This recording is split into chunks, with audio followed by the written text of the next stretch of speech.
చంద్రబాబు గారి బావమడిది వియ్యంకుడు బాలకృష్ణ గన్ పట్టుకొని టపా టపా అని ఇద్దరిని కాల్చి పడేయలేదా అని అడుగుతా ఉన్నా. టపా టపా అని గన్ను పట్టుకొని కాల్చి పడేయలేదా అని అడుగుతా ఉన్నా. ఇదే పెద్ద మనిషి బాలకృష్ణ, చంద్రబాబు నాయుడు గారి వియ్యంకుడు. టపా టపా అని ఇద్దరిని లేపేయలేదని అడుగుతా ఉన్నా. ఎవరిదయ్యా గన్ కల్చర్ అని అడుగుతా ఉన్నా.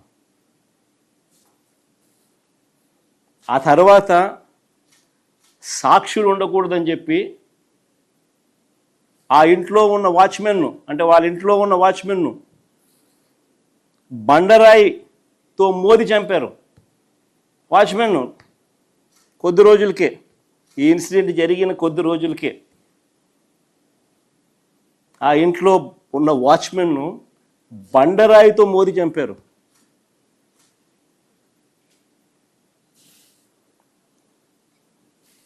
ఇంకొక ఇన్సిడెంట్, పాపం ఎన్టీఆర్ గారి అబ్బాయి హరికృష్ణ గారు యాక్సిడెంట్లో ఆయన చనిపోతే పరామర్శ కోసం అని చెప్పి పోయి చంద్రబాబు నాయుడు గారు పోయి కేటీఆర్తో పొత్తులపై చంద్రబాబు మాట్లాడారు శవాన్ని పెట్టుకొని.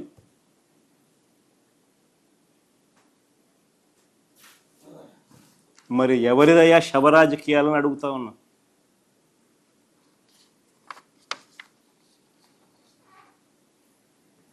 అంతేకాదు, సొంత కూతుర్నిచ్చి రాజకీయ జీవితాన్ని ఇచ్చిన సొంత మామ,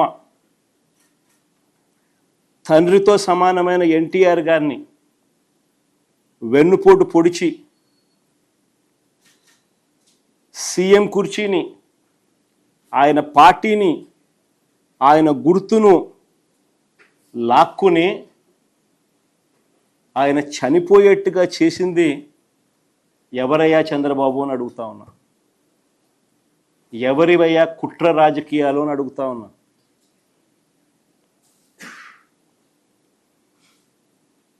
మరో ఇన్సిడెంట్, వంగవీటి మోహన్ రంగారావు గారు ఒక టైగర్. ఆయన ఎలా చనిపోయారు? పేదలకు ఇళ్ల పట్టాలు ఇవ్వాలని విజయవాడలో నిరాహార దీక్ష చేస్తూ ఉంటే అర్ధరాత్రి చంద్రబాబు నాయుడు గారి గవర్నమెంటు, తెలుగుదేశం పార్టీ అధికారంలో ఉంది, అర్ధరాత్రి నరికి చంపారు. ఈ ఘటనలో వేళ్ళన్నీ కూడా చంద్రబాబు గారి వైపే చూపిస్తాయి. హరిరామ జోగయ్య గారు అప్పట్లో తెలుగుదేశం పార్టీ మంత్రి, చంద్రబాబు నాయుడు గారి సహచరుడు, అప్పట్లో తెలుగుదేశం పార్టీలో మంత్రి. ఆయన ఏకంగా పుస్తకం రాశాడు ఏ రకంగా ఇన్సిడెంట్ జరిగింది, చంద్రబాబు నాయుడు గారి పాత్ర ఎంత బలంగా ఉంది అని చెబుతూ.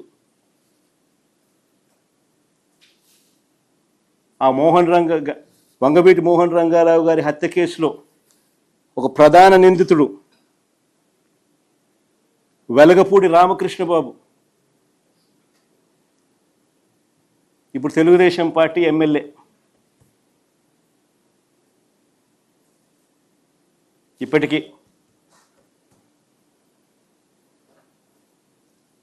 ఇంకా ముందుకు పోదాం.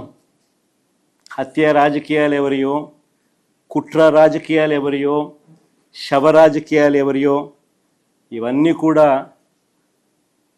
ప్రజలందరికీ కూడా తేటతెల్లం అవుతూ ఉన్నాయి. ఎన్టీఆర్ గారి మీద దాడి చేసిన కేసులో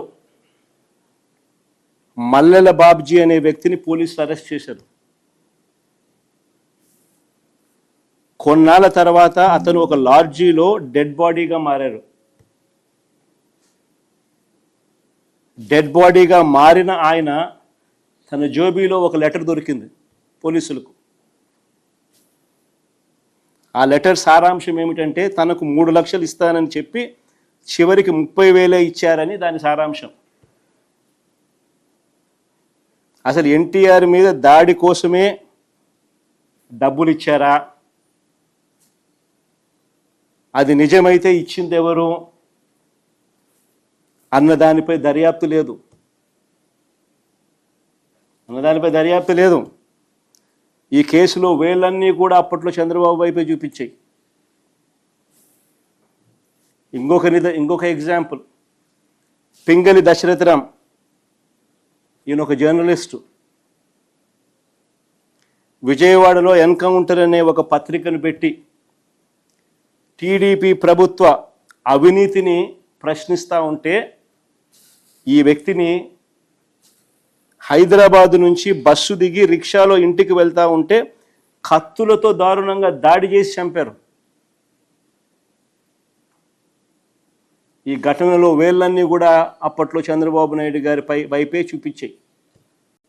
అడుగుతా ఉన్న చంద్రబాబు నాయుడు గారిని, ఎవరి అయ్యా హత్య రాజకీయాలు, ఎవరి అయ్యా కుట్ర రాజకీయాలు, ఎవరి అయ్యా శవ రాజకీయాలు? ఇదే పెద్ద మనిషి చంద్రబాబు నాయుడు గారు గురించి మాట్లాడుతూ ఆయన తోడల్లుడు దగ్గుపాటి వెంకటేశ్వరరావు గారు ఏకంగా పుస్తకం రాశాడు. అనేక టీవీలలో ఆయన ఇంటర్వ్యూలు కూడా ఇచ్చాడు. ఆయన అన్న మాటలు ఆయన పుస్తకంలో రాసినటివి. ధర్నాలు ఆందోళనల సమయంలో బస్సులు తగలబెట్టాలంటూ చంద్రబాబు పార్టీ క్యాడర్కు చెప్పేవాడని.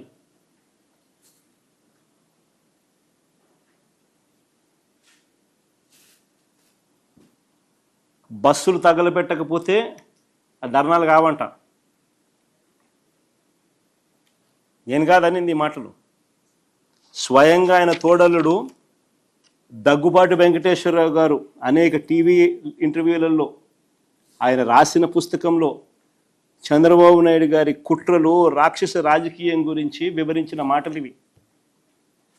హరిరామ్ జోగయ్య గారి గురించి కూడా నేను ఇంతకు ముందే చెప్పా. ఆయన కూడా చంద్రబాబు నాయుడు గారితో సహచరుడు, మంత్రి. ఏ రకంగా చంద్రబాబు నాయుడు గారు కుట్రలు చేస్తారు, రాక్షస రాజకీయాలు చేస్తారు అన్నది ఆయన కూడా సువివరంగా కూడా వివరించినాడు. హత్యలతోనూ, వెన్నుపోట్లతోనూ, శవాలతోనూ, కుట్రలతోనూ రాజకీయాలు చేస్తున్నది చంద్రబాబు అయితే, విలువలు, విశ్వసనీయత, మాటకు కట్టుబడి రాజకీయాలు చేస్తూ ఉన్నది మేము. గర్వంగా కూడా చెప్తా ఉన్నాను నేను ఈ మాట. వైఎస్ఆర్ కాంగ్రెస్ పార్టీ జగన్ గురించి నేను ఒకటే గర్వంగా కూడా చెప్తా ఉన్నా. జగన్ మంచోడు కాబట్టే మా తాతను రాజారెడ్డి గారిని చంపిన వాళ్ళు ఈ రోజుకి కూడా ప్రశాంతంగా బతుకుతూ ఉన్నారు. జగన్ చెడ్డోడైనంటే వాళ్ళంతా బతుకుండే వాళ్ళ?